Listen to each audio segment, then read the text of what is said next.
Welcome back to a brisk wintry morning out here in Staten Island Airfield. Today, I wanted to do something a little bit different in that I want to talk about something that I really appreciate in the FPV community, along with taking a drone that I've had on this channel before, the Oh My God 250, that now has a DJI O3 air unit, up for a little quick flight. And today is going to be a little special because this is the first time I'm going to fly it on 6S.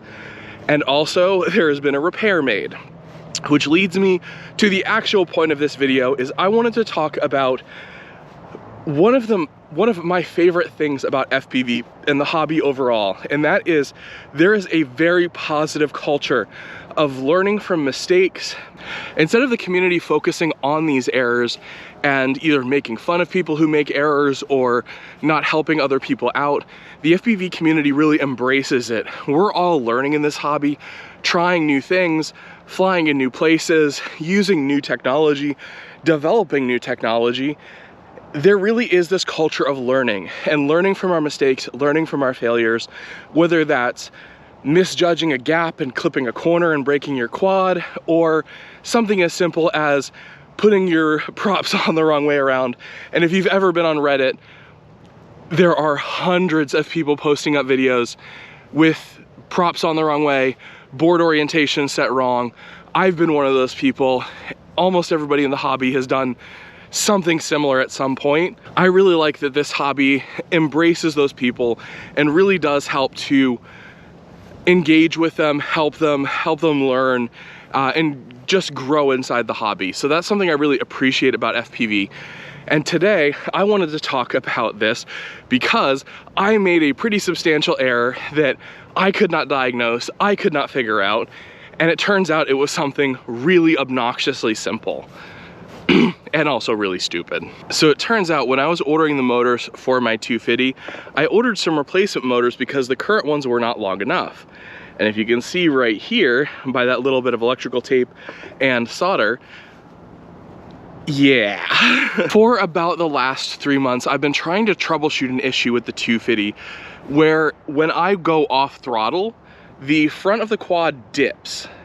And after talking to Joshua Bardwell, to other people on Reddit, posting up a video of what happens, I could not figure out what this issue was. So let's plug in the battery on that 250, get up in the air, get that O3 air unit recording, and let me talk through what the issue was.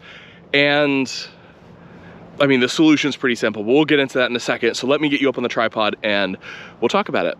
Before I go up and fly, I wanted to mention one more mistake that I made pretty early on, and I want to be completely transparent with all these mistakes that I make when learning to fly, because I don't want anybody to feel intimidated or like making mistakes is wrong, because it's not. That's something I've learned in this FPV community, is making mistakes is almost encouraged.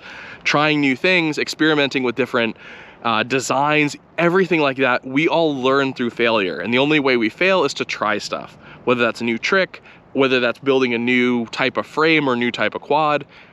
We all do it. One of my early learnings was setting up my radio. So right now, as I have it set up, I have the arm back here, I have pre-arm here, which is a whole different story, and then this is now my, I call it my help side. So you basically have off, beeper, and then turtle mode. And on this side, I have air mode, just regular, air mode off, air mode, and then angle mode, just in case I need angle mode. I used to have these two things flipped, and the issue I had is I was coming back to land. I was about 13 feet over myself and my vehicle, and I went to flip the switch to put it into angle mode to help me land on a very windy day. And boy, what did I find out? That my arm switch is really close and feels very similar to the angle mode switch. And I disarmed it about 13 feet above me. I went like this, panicked, almost dropped my controller. Luckily, I had a lanyard, which also, lanyards are great. They make you look like a dork, but hey, we all look like dorks anyway. The quad was fine. That quad right here, it is completely fine. It's had a lot of crashes like that, and I can speak highly to the durability of that Skyliner HD, but it was a mistake I made pretty early on, and I learned that let's flip those around. So now my angle mode switch is on the opposite side as my arm switch, basically because I will never need to disarm the quad or use the beeper or go into turtle mode unless I've already crashed. So there's very, very low probability of me reaching over there and there's very little probability of me reaching over and flicking the arm switch off and causing me to crash because I was trying to get into angle mode. We learn these lessons all the time in this hobby. That was one that I learned pretty early on. So if you have your angle mode switch and your arm switch on the same side, I would suggest or consider having you switch it over. Obviously, there are tons of people who do go with that on the same side. For me, it was a problem, and I've now switched it around because I learned. I learned from my mistake. I'm not gonna lie, the rebinding issue with the O3 air unit is pretty ridiculous, but either way, let's plug in. Yes, they're Imperial motors, Imperial theme. Let's get the quad plugged in, goggles down, wait for that image to pop. Clip on my controller to my little lanyard thing. Be like one of the cool kids. There we go. Let's get airborne. And guess what? Issue fixed. So, let's talk about the issue that I had. It was pretty basic. It's kind of dumb. I feel really dumb for it. But what basically happened is this quad came to be after I discovered that I had overmotored my skylight. I originally ordered 21mm motors from FPV Cycle of the 2350, I believe.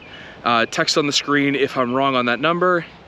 But a pretty high KV, because I intended to run the skylight mostly on 4S, because that's what most of my other 3.5-inch drones run. After swapping out the motors to a set of Hypershot 1506.5s, I think, I had, obviously, these set of FPV Cycle motors that had no home. And I don't want to just leave a set of motors lying around. I want to put them on a quad and use them, because it's fun to fly new things. And I'd wanted to build up a 250. So this seemed like a perfect opportunity to build a 250. So I took the motors, popped them on, and because I cut the skylight motors a little short, because it's obviously a lower, the arms are a little smaller, I decided to order 3 additional motors because I had one still at full stock length. Do a little flyby here.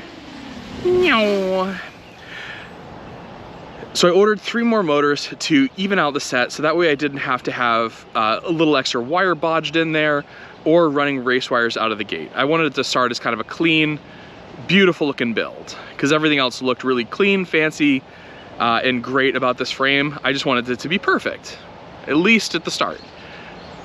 I ordered the motors and didn't think anything about it, built it up, went out and flew, and I noticed that when I dropped the throttle all the way to the bottom, the quad leaned down on the front right side. Yeah, right side's right. So it was basically doing this, kinda, when I went to 0 throttle. I talked to Joshua Bardwell, I messaged a bunch of other content creators, I chatted with some friends in FPV, and none of us could figure out what the issue was. Eventually, after kind of by accident trying to check the KV and realizing that the KV on that rear motor was actually significantly lower than 23,000, or sorry, not 23,000, it was, of course, is lower than 23,000, 2,300, I realized that I had mismatched the motors and bought the, I think they're 1650s. So one of my motors, or sorry, 3 of my motors were 1650 and one of them was 2350. That mismatch combined with the throttle limit, because I like to run this on 6S and 4S, was basically creating a low idle state, I guess. And so when I went to 0, that one motor that was way higher than the rest of the motors was basically causing extra thrust on the back rear. After figuring this out, took it to the bench, swapped out the lower KV motors with the original set from the Skylight, and lo and behold, the issue is fixed. It took me way longer than I wanted and way more tries than I wanted to figure out what was wrong. But look at this B-roll here of the motor. The text was super small. I wasn't paying attention. It was a mistake I made. Again, at the end of the day, not a big deal. We all make mistakes here in FPV. and this one was relatively minor. But that's what caused this drone to have that weird off throttle issue, to my best knowledge. And I've looked at the black box, I've looked at everything else. That seems to be the most reasonable explanation. Yeah, frustrating to say the least, but hey, fly's beautiful now.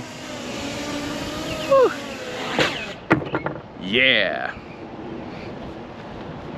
And you may notice I'm running different goggles right now, and you may notice that I'm wearing different clothes than in the rest of this video. I actually had to refilm this because I accidentally deleted the goggle DVR file that I was gonna use in the original video. So now back to past me. So that was the first flight with the Oh My God 250, with all of the motors being the same KV, and the first time flying it on 6S.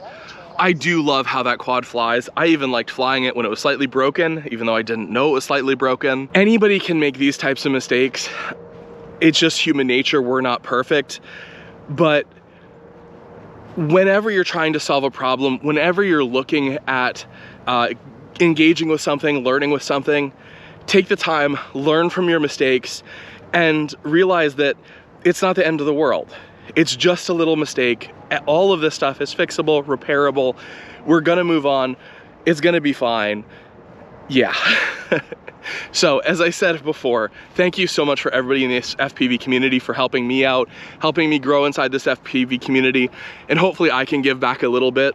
Let me know down in the comments. I both want to hear success stories that you've had learning from your failures, as well as what you really appreciate about this hobby, or third option, what you guys have, or how you've maybe helped somebody else who's getting into the hobby, whether that was helping them set up gear, helping them learn, helping them flash ELRS. That's a personal favorite of mine, because ELRS can be a little challenging and a little complicated to get into for some people. But once you're into it, once you're used to it, and once you learn, it's not as scary as it appears up front with the flashing and the building and the firmware stuff and binding phrases. It's a really excellent little control system. With all that said, thank you all for joining me. As always, links are down below in the description for everything that I used to make this video. Everything that I flew in this video. They are Amazon affiliate links. If you use them, it doesn't cost you anything. It does give a small kickback to me, which I then put into this channel to get stuff for review, or get stuff, or help me travel to new locations. As always, thank you so much. Please subscribe to this video like every other YouTuber says. It helps me in the algorithm. Like, comment, share, all of the above. And as always, I'll see you in the next video. Bye.